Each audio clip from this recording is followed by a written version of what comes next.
That stuff sucks so bad. But there are people who like it, so what do I? Anyway, I'm just going to read you the beginning of this because I don't want to go on too long and I want some Q&A and all that. So this is how it starts. On the second day of December in the year of 1977, one of Colorado's great resort hotels burned to the ground. The Overlook was declared a total loss.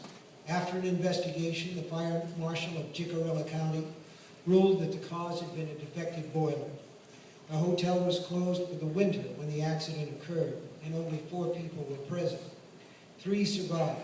The hotel's off-season caretaker, John Torrance, was killed during an unsuccessful and heroic effort to dump the boiler's steam pressure, which had mounted to a disastrously high level due to an inoperative relief valve. 2 of the survivors were the caretaker's wife and young son. The third was the Overlook chef, Richard Halloran, who had left his seasonal job in Florida and come to check on the Torrances because of what he called a powerful hunch that the family was in trouble. Both surviving adults had been quite badly injured in the explosion. Only the child was unhurt, physically at least. Wendy Torrance and her son received a settlement from the corporation that owned the Overlook. It wasn't huge, but enough to get them by for the 3 years she was unable to work because of back injuries. A lawyer she consulted told her that if she were willing to hold out and play tough, she would get more, perhaps a great deal more, because the corporation was anxious to avoid a court case. But she, like the corporation, wanted only to put that disastrous winter in Colorado behind her. She would convalesce, she said, and she did, although her back injuries plagued her until the end of her life. Shattered vertebrae may heal, and broken ribs, but they never cease crying out. Winifred and Daniel Torrance lived in Maryland for a while, then drifted down to Tampa. Sometimes Dick Halloran, he of the powerful hunches, came up from Key West to talk to and visit with them. To visit with young Danny, especially. They shared a bond. One early morning in March of 1981, Wendy called Dick and asked if he could come.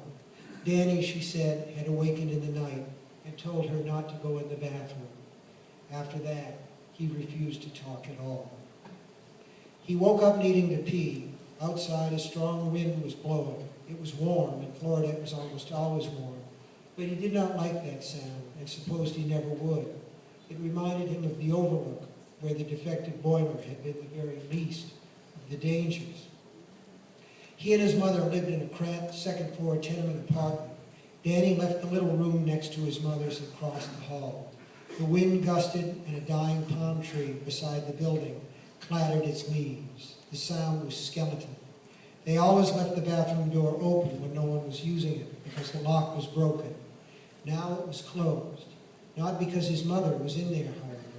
Thanks to facial injuries she suffered at the Overlook, she now snored, a soft queep, queep sound, and he could hear it coming from her bedroom.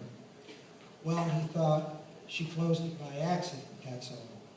He knew better even then. He was a boy of powerful hunches and intuitions himself. But sometimes you had to know. Sometimes you had to see. This was something he had found out at the Overlook in a room on the second floor. Reaching with an arm that seemed too long, too stretchy, too boneless, he turned the knob and opened the door. The woman from room 217 was there, as he had known she would be. She was sitting naked on the toilet with her legs spread and her pallid thighs bulging. Her peeling breasts hung down like deflated balloons. The patch of hair below her stomach was gray. Her eyes were also gray, like steel mirrors. She saw him, and her decayed lips stretched back in a grin. "Close your eyes," Dick Halloran had told her once upon a time. "If you see something bad, close your eyes and tell yourself it's not there, and when you open them again, it will be gone."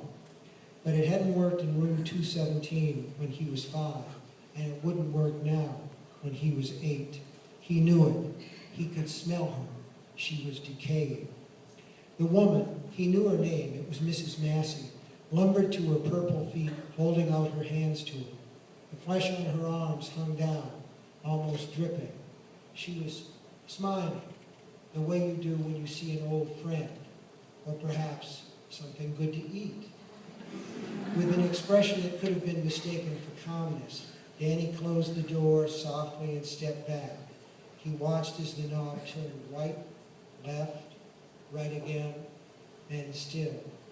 He was 8 now and capable of at least some rational thought, even in his horror, partly because in some deep part of his mind he had been expecting this, although he had always thought it would be Horace Derwent who would eventually show up, or perhaps the bartender, the one his father had called Lloyd.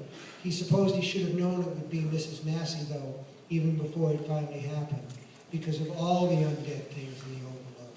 She had been the worst. Thanks.